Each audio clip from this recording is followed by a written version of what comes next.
Yes.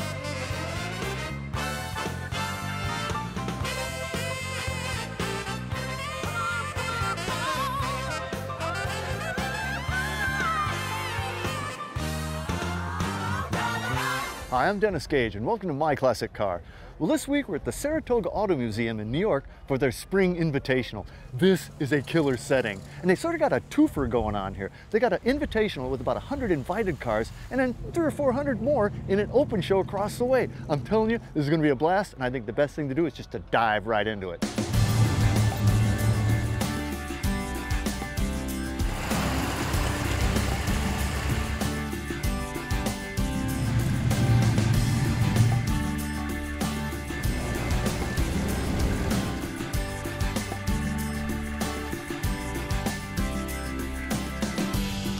Whoa!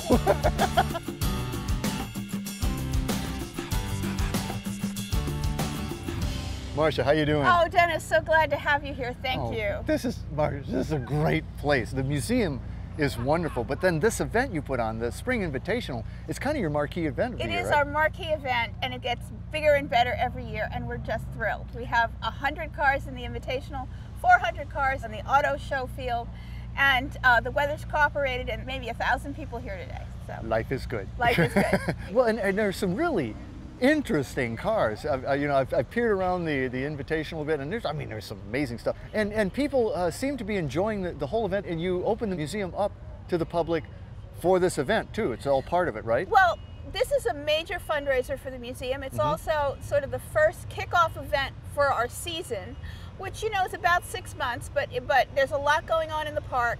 So it's a crossover opportunity. We want visitors to the museum to enjoy the show. We want to show off the museum to visitors to the auto show and Invitational as well. Well, and we're standing here amid this display of midgets. You got a club here that brought in these crazy little midgets. These are such a blast. What do you say we try and hotwire one and take it for a spin? Okay, I will look the other way. Let's go.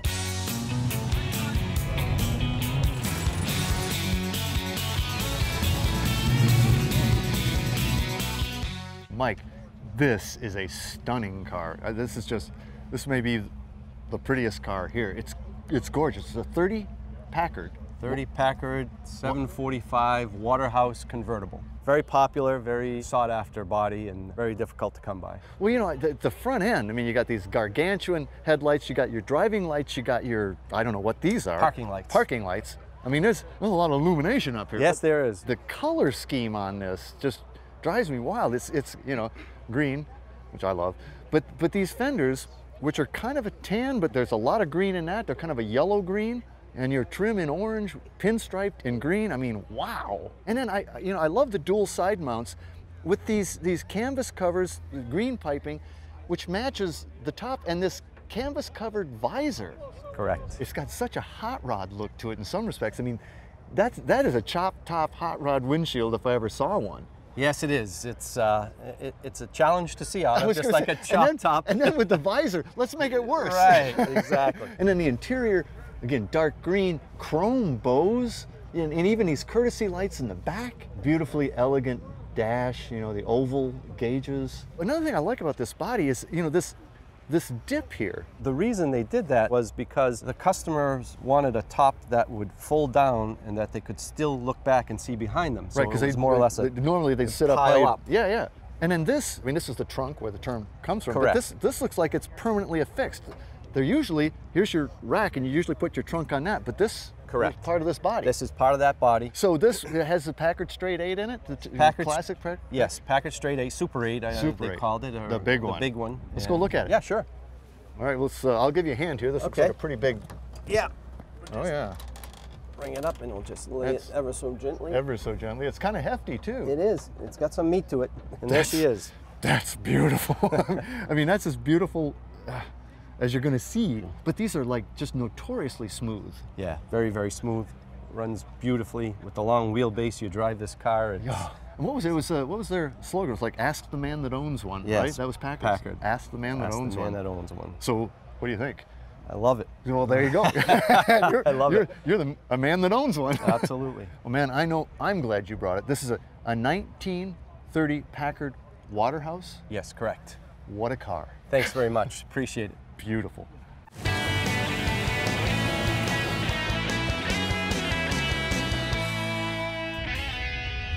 Dennis, this is a really cool 67 Camaro, but this is a very special car.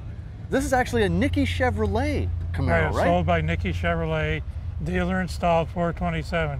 This is very rare because of supposedly one of 2 L89s ever made. You know, everybody knows about Yanko. A lot of people know Baldwin Motion. Baldwin. But people tend to forget Nickey Chevrolet. It was another one of the performance early tuners, basically. They were tuner dealers. Exactly. Now, even the wheels, these are... The wheels were sold by Sears because Sears headquarters were in Chicago, as Nickey was in Chicago. So it's an SS, it's got the bumblebee stripe. First year for the Camaro. First year for the Camaro. And you've still got the Nickey... The original invoice, the protective plate, and the original window stickers. Jeez. Do you have to restore it, or was it in pretty good shape? No, the interior was in very good shape. Hurst 4-speed? Hurst 4-speed. Stuart Warner original gauges. Even a tack? Yes. Wow. They all had Stuart Warner gauges. Man, she's in great shape. How long have you had it? I had it about 7 years. It's got the original headers in the trunk that came with it. Oh, wow. Were they ever on the car? They were never on the car. Wow. They couldn't be installed at the dealership because of the pollution. The dealer was not responsible. Those are worth a fortune. Those are worth about $4,000. Holy mackerel. That's amazing. But the real deal is the L89 engine in this baby. The L89 engine, which makes this car so unique. And so fast. It's so fast. Close this up and let's open up the front. Sure enough. Ah, fiberglass hood too, right? Fiberglass airbox hood. And you got the factory markings on it. You got the 427 aluminum head. Bill Thomas Stage 3. Yeah, it's a Stage 3. It's a F41 suspension, which has the rear sway bar. This is bad to the bone.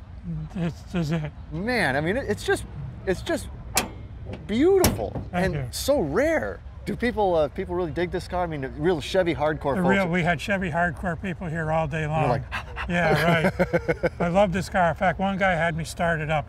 He says, "I want to hear it. I'm not leaving until you start it. I got to hear it."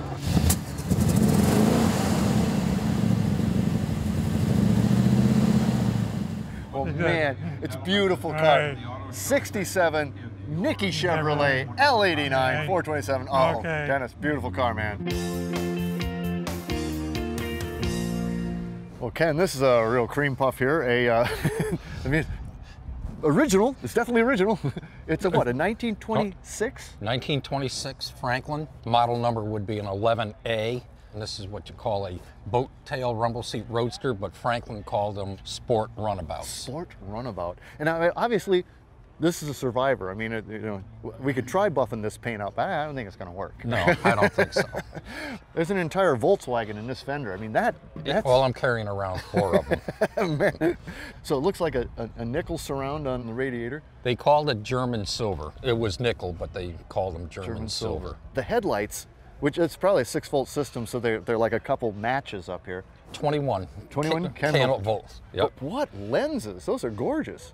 Yeah, they're kind of interesting because they were made right in New York also, Bausch & Lomb. Bausch & Lomb, wow. And obviously the top's been replaced, but the interior, I could probably still find some chicken feathers in there if I looked hard enough. I wouldn't doubt it. But the gauging and everything is... The gauges are totally original. That is amazing. And is this a... Key lock. So you can lock your trans? Yes.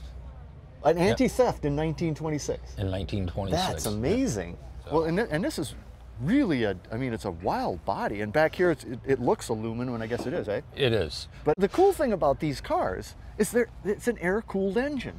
Yes. Which is kind of amazing. Let's go look at that air-cooled engine. Okay. Yeah, what a wild-looking engine. So, I mean, you can see the cylinder. She's a 6-cylinder. It's a pushrod engine. They were overhead valve even. They were overhead valve right from day one in 1902. Wow. Is this a big plenum or something, or what is this? There's a large squirrel cage fan down connected directly to the front of the crankshaft, and it blows the air up through that plenum, and there's a baffle halfway through the plenum to dissipate it to the front and the rear. And it's an updraft carburetor. Updraft what the heck carburetor. Is this? That is the air cleaner.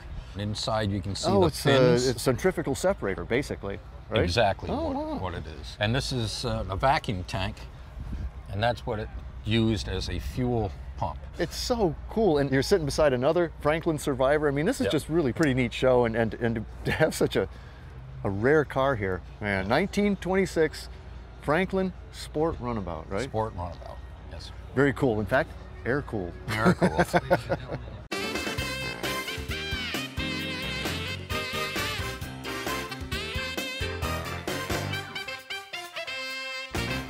Well, Alan, this is a beautiful car. This is a 49 Bentley. What model? It's a Van Voorn body. It's a Paris coach builder. So this is a French-bodied Bentley?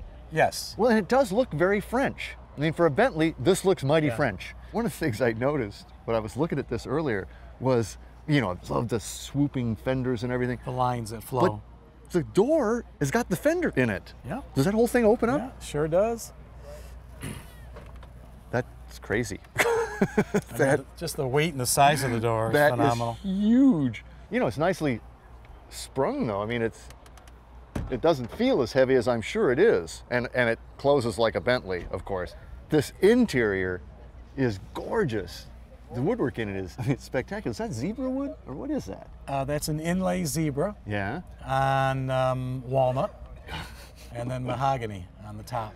Pretty nice. Yeah, it's cool. And I love the like the door panels with the radiant piping there. Yes. And the way it even goes around the back window. I mean, so much of it is. It pulls you right around. Oh, it does. And the shades, I gotta show you the shades. Ever seen anything like this before? Oh no, that's They're nice. Fabric shades that come down. That is so Bentley. Great Poupon? Great Poupon, yeah, Great Poupon. Yes, that's very nice. And just, I mean, it's just so stately looking. Now, I always think of Bentley's having these big 8-cylinder engines. What is this? Is this the 8 or? This is a 6-cylinder inline. Oh wow, let's go look at that. Oh, great. Right. So, straight 6, huh? Aluminum head. Uh-huh. That is one big air cleaner too. Dual coil?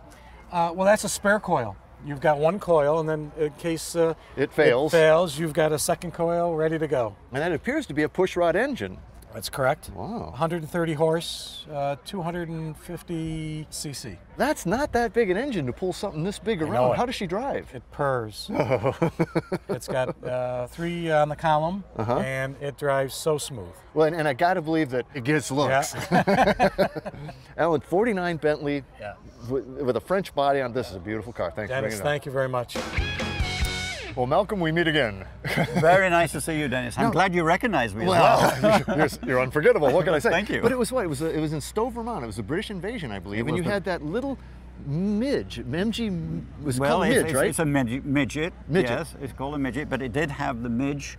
Right, the mosquito. No, the mosquito. The mosquito. I've never heard of this particular model. This is an MG F1 Magna. It's absolutely a gorgeous car. I mean, the styling on it, I mean, it's certainly MG in its basic design, but there's detail and highlights that I don't think of MG. I mean, these peaked fenders are just beautiful. This car was designed by a gentleman by the name of Frederick W. Stiles, the concessionaire and team manager for Alfa Romeo. Oh, and so many really? People have said this has got a lot of Alfa look. It really does. To it. It really does. I mean, of course, that's MG. That's MG. But that's everything right. else but isn't. Everything from here back, and the belt line, was all Mr. Stiles. What a dainty, delicate little windshield. And I absolutely love that windshield thing, wiper. Yes, yeah. Well, it's called a paperclip windshield wiper. Because it looks like a paper clip. Because it looks like a paper clip at that end. Really interesting shifter, which kind of levitates there. It's all exposed. This